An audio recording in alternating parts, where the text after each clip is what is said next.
Good morning and welcome to the Morning Report. My name is Willie Lawson. Trust you are well. This is Morning Report Part 2.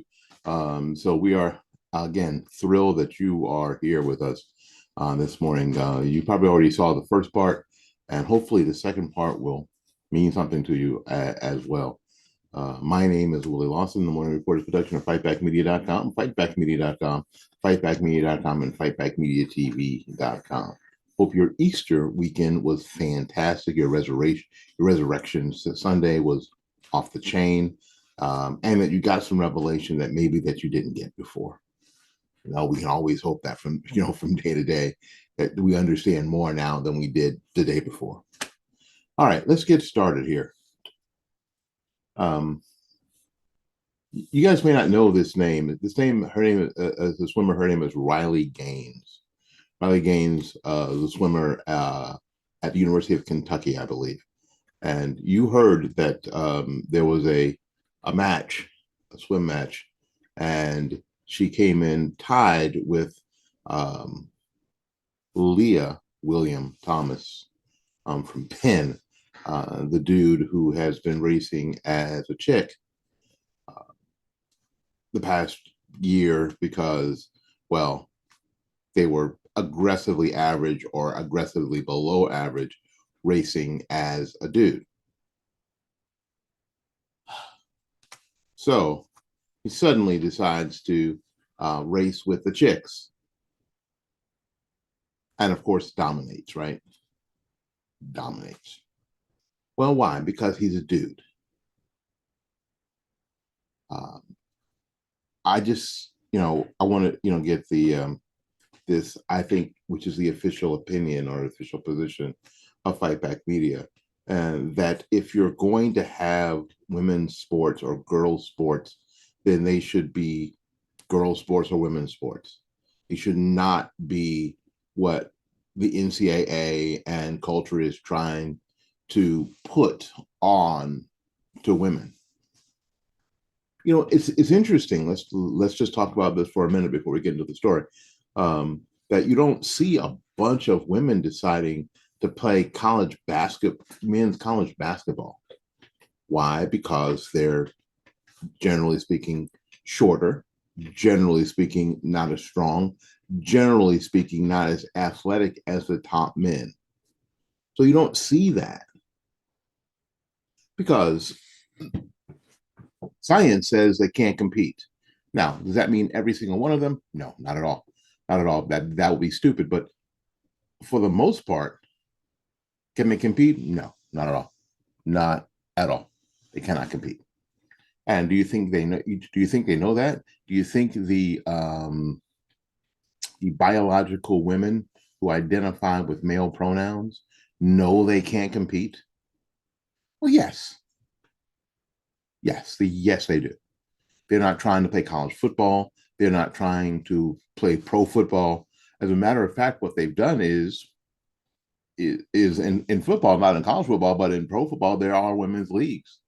I'm not talking about the lingerie league, you pervert. I'm talking about real tackle professional women's football.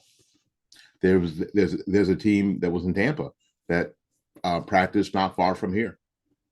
Are they all transgender and gay and lesbian? No, I don't know. I don't know. But I do know that there are those teams and that there is that venue by which to play. If you want to play that sport against athletes that are of similar ability, that they don't have an unfair advantage or an unfair disadvantage. You only see, this is why this is very, very important. We're only seeing this with biological men choosing to participate with biological women or against biological women. Now, that needs to be the question. The question, we're not going to get into your gender dysphoria because that's your own situation. That's your own psychological, medical situation. I'm not going to get into that. I'm going to stay right here. I'm going to stay, why do you think it's okay for biological men to compete against biological women. Now, I know that some people will say, well, they take those drugs and that diminishes their, actually, what we're finding out is that it doesn't diminish a lot. I mean, a dude has especially at the athletic level, has the body of a dude, has the bone structure of a dude. When we're all, dead and gone, and I may dig us up, they'll be able to tell, oh, this body was a dude, this body was a chick. They'll be able to tell. Market differences in every primate, if indeed you want to go with the assumption or the realization that humans are primates, because that's what we're supposed to be, right? So if we stay in that lane, if we stay with that same energy, when you dig up a female primate, you can tell, or primate, you can tell if it's female. You can tell if it's male. The hips give it away. As much as we hear the insanity that men can have children, men cannot have children because our pelvic area is too narrow. It's too narrow. That's why women have hips, not just because we like them, and we do like them. They have hips for bearing children. Ta-da! Science. Anyway, former NCAA swimmer Riley Gaines was stunned by the response of a San Francisco University official that gave to the protesters who violently attacked her and forced her to barricade in a room for safety for nearly 3 hours last week. 3 hours.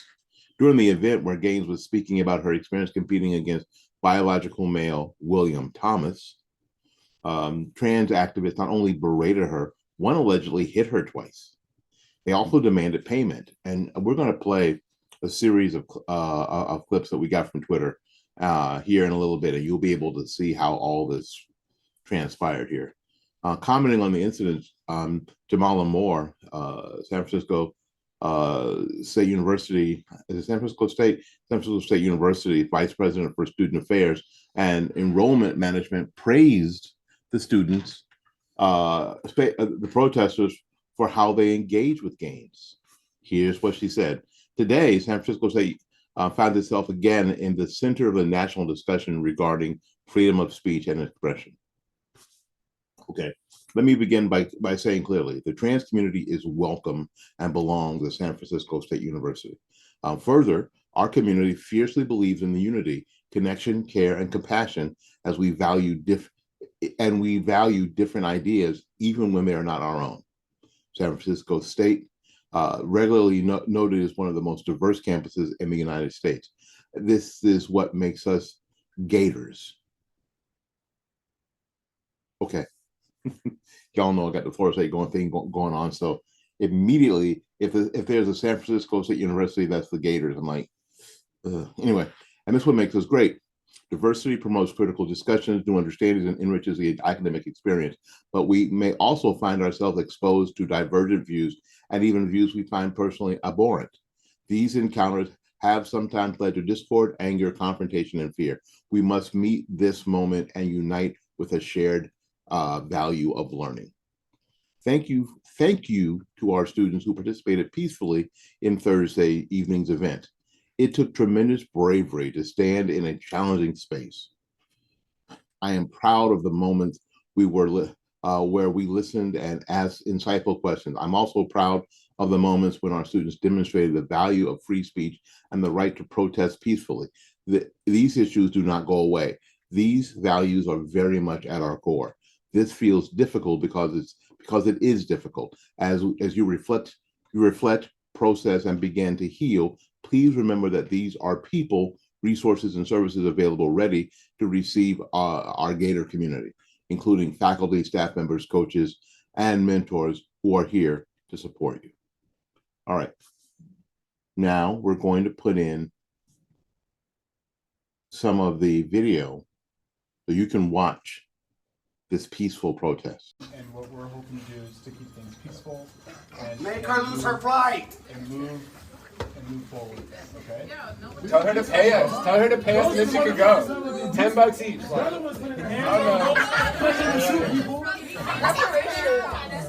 Because she might get paid for this shit, so we could get paid for it too. On a public campus that we attend. So what's the end goal here? We're cooperating, so what's next? So they need to do their job and get her out there. We created a path. It's here. I can't speak to all of you when we're over talking to each other. We're not going to hear each other. don't let her hold Then no, you don't have to use. There's a difference. So what we want to do is maintain what we're doing right now, and as the speaker elicits, we can continue our conversation. Are you ready?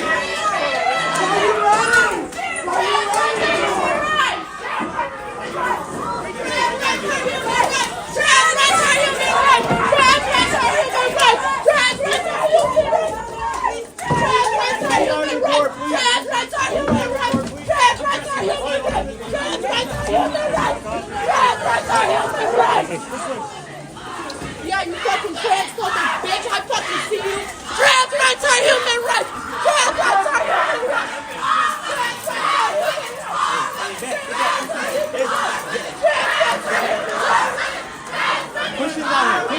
rights are human rights! Trans rights are human rights!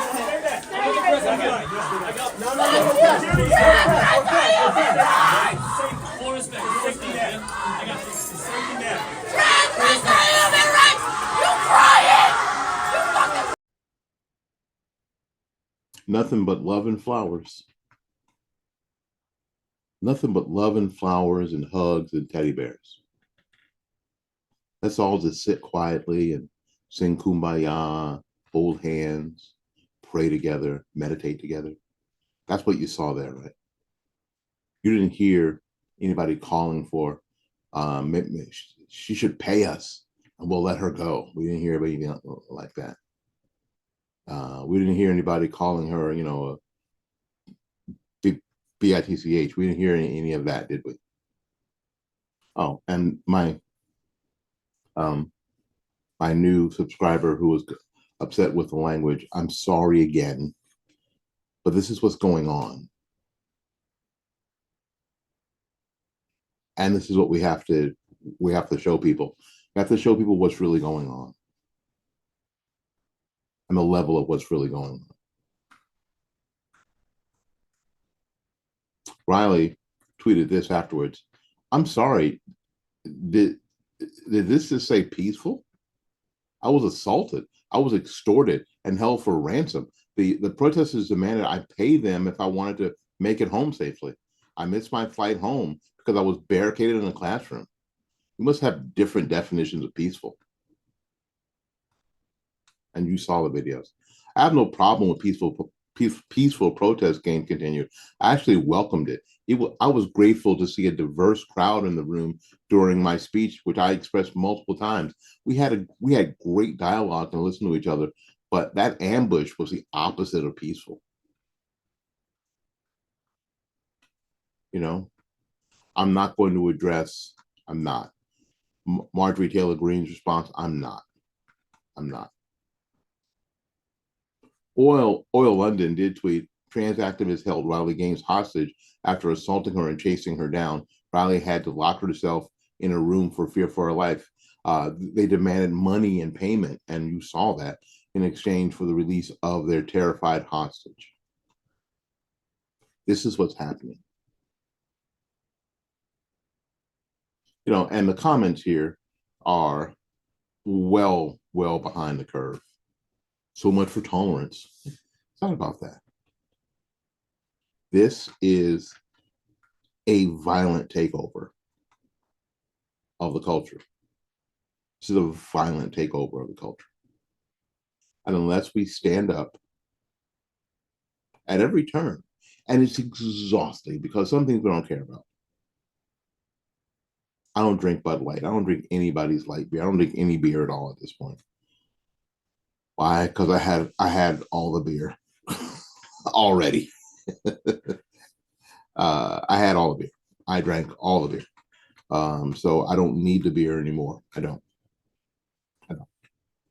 want the beer anymore. So no, it does not affect me because I'm not going down to the Piggly Wiggly and picking up a 12 pack of Bud Light. Not that I ever did that, and seeing that dude's picture on the Bud Light. Don't see that. Doesn't have. That's not happening in my house. But what Anheuser-Busch there did was wrong. And they're all doing it for ESG reasons. I keep saying ESG. Please look it up.